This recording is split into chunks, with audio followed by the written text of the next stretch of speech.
¿Alguna vez habremos escuchado sobre el mal de ojo?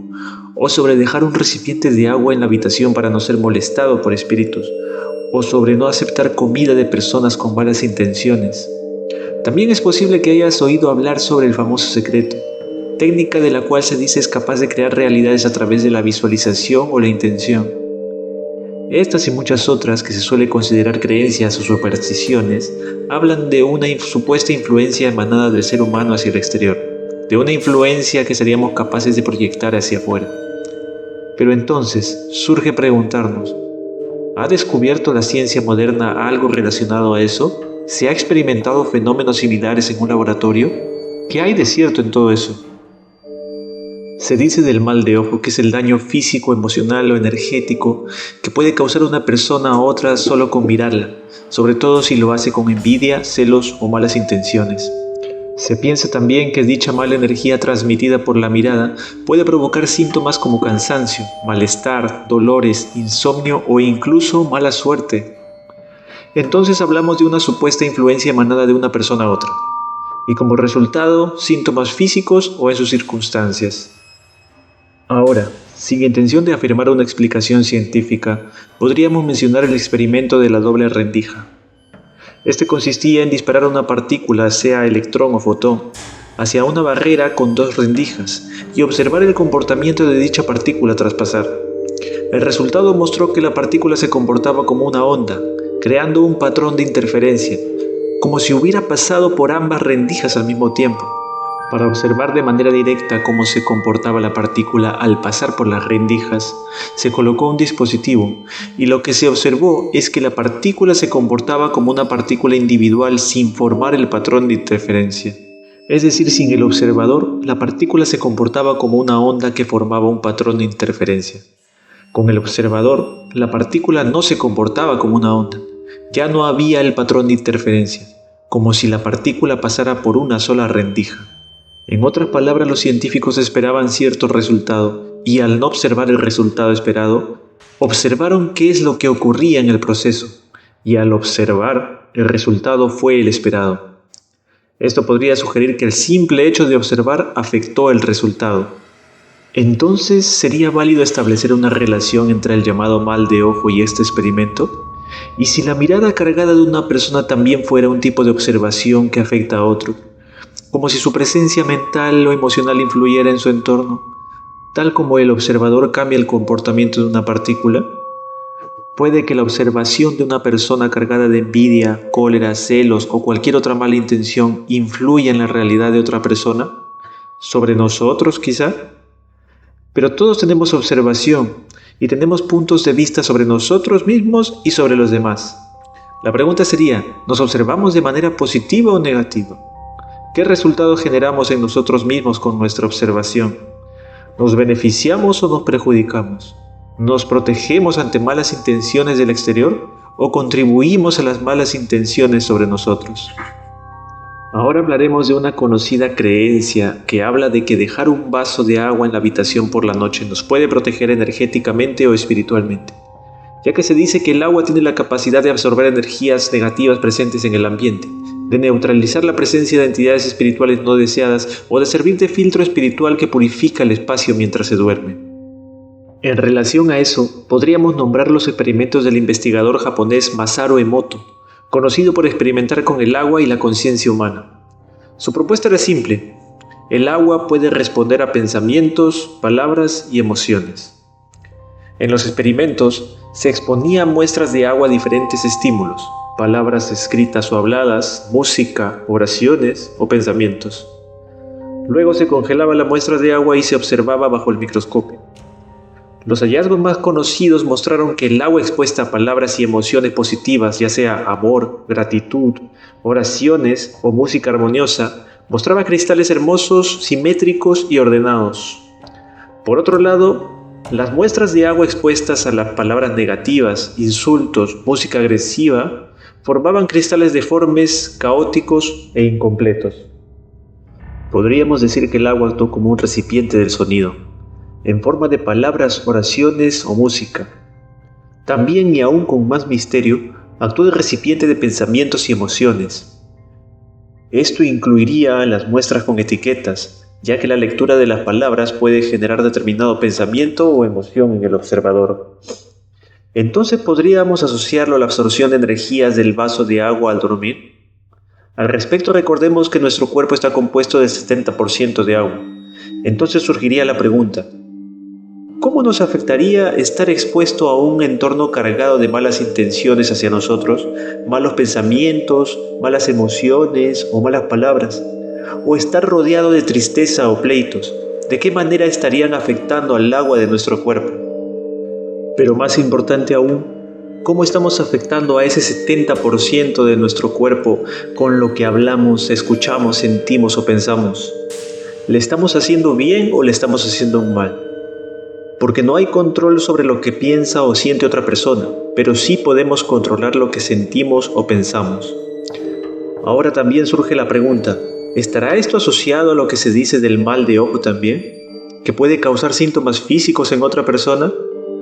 ¿Habrá una relación con lo que se vio en este experimento sobre el agua? Ahora también podemos mencionar lo que se dice acerca de nuestra interacción con las plantas. Es conocida la creencia de que nuestro estado de ánimo puede influir en las plantas, es decir, que serían capaces de absorber o ser afectadas por las emociones o intenciones del entorno. Y esto podría ser asociado a lo que se dice sobre las plantas protectoras ante energías negativas, como la ruda, por ejemplo. Pero, ¿se ha llegado a experimentar sobre el tema en un laboratorio? Pues de manera similar a los casos anteriores, se ha estudiado la influencia de la intención y la música sobre ciertas semillas, en donde se observó que la intención o la música, en la misma medida, aceleraron significativamente la germinación. Pero no solo eso, se ha estudiado el efecto de realizar gestos eurítmicos cerca de las plantas, en donde se observó diferencias en la actividad eléctrica de lechugas o tomates. Y también se observó el impacto de la intención grupal a distancia sobre las semillas de cebada, en donde el resultado mostró un crecimiento más alto y saludable. Incluso podríamos añadir el impacto de meditar sobre el agua utilizada para regar las semillas de arveja y trigo, cuyo estudio reportó un aumento en la tasa de germinación y peso comparado con el agua no tratada, mejor dicho, no meditada. Y relacionado al tema, podría mencionar como anécdota curiosa más que como un experimento, las palabras del fallecido presentador de televisión José María Íñigo, en cuyo programa Directísimo ya hace varias décadas, dijo haber tenido como invitado a un hombre llamado Matthew Hennings, el cual afirmaba poder hacer crecer las plantas con la mente, y según Íñigo, realizó la demostración en vivo haciendo crecer plantas de macetas compradas por la producción para la demostración, no de manera exagerada, pero sí notoria. Por último, podríamos mencionar también el trabajo del biofísico ruso Vladimir Poponin, quien a mediados de los años 90 realizó en el Instituto de Física General de la Academia Rusa de Ciencias un experimento conocido como el ADN fantasma. En dicho experimento, un tubo era sellado al vacío y en él solamente había fotones distribuidos de manera aleatoria, como era de esperarse. Luego los científicos introdujeron una muestra de ADN humano en el tubo. Tras eso se observó de manera sorpresiva que los fotones se alinearon de forma ordenada alrededor del ADN, como si éste los estuviera organizando. Pero lo más impactante ocurrió cuando se retiró la muestra de ADN, pues los fotones permanecieron alineados como si el ADN aún estuviera allí. Este fue llamado el efecto fantasma del ADN y plantea la posibilidad de que el ADN influya en su entorno incluso después de haber sido retirado, como si dejara una especie de campo o huella. Si bien el experimento generó cierta controversia en el medio científico, como era de esperarse, sus resultados implicarían una conexión del ADN con el campo que lo rodea. Visto de otra manera, que nuestros cuerpos podrían influir en el entorno de forma sutil. Entonces, ¿qué es lo que podemos observar en estos experimentos?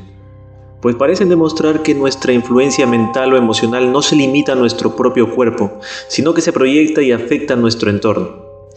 Partimos de la mención del concepto popular que se tiene sobre el mal de ojo, las creencias populares sobre el agua como recipiente de energías o la posible impregnación de malas energías sobre la comida. En relación a estas, mencionamos como ejemplo el experimento de la doble rendija, en donde se registró que el observador afectaba el resultado. Los experimentos de Masaru Emoto, en donde se vio el impacto de las intenciones y las palabras sobre el agua, los estudios sobre la influencia de las intenciones humanas sobre las plantas y los experimentos de Vladimir Poponin sobre el ADN fantasma, en donde el ADN parece continuar influyendo en el entorno a pesar de no estar presente. Tras lo expuesto, sería válido preguntar entonces, ¿las llamadas creencias populares o supersticiones son solo eso? ¿Creencias? ¿O son vestigios de un conocimiento de la naturaleza espiritual del ser humano? Un conocimiento que la ciencia humana actual apenas empieza a demostrar. Entonces, para la mente racional cabería la pregunta, ¿y si no son solo creencias y la energía del pensamiento, la emoción y las palabras del entorno nos influencian? Y de aquí cabe otra pregunta. ¿Entonces estaríamos a merced de los pensamientos o de lo que sienten otras personas hacia nosotros? Pero aquí podríamos recordar que así como puede haber influencias externas sobre nosotros, también nosotros podemos influir sobre el exterior. Y más importante aún, podemos influir sobre nosotros mismos. En consecuencia, podríamos hacer que nuestra influencia sobre nosotros sea del todo beneficiosa, que nuestra intención hacia nosotros mismos sea constructiva, que nos fortalezca y que no abra las puertas para ser afectados por intenciones negativas hacia nosotros. Porque si nuestros pensamientos hacia nosotros son negativos, ¿qué defensa tenemos frente a las influencias externas? ¿Es posible que estos experimentos o estudios sean los que empiecen a explicar algunas creencias, doctrinas o tradiciones? Por ejemplo, sobre hacer bendiciones o rezos sobre la comida o el agua. ¿Alguna vez sentiste que la energía de alguien te afectó, aunque no dijera una sola palabra? ¿Has sentido ambientes cargados? ¿Has oído que los bebés son afectados por la mirada de ciertas personas?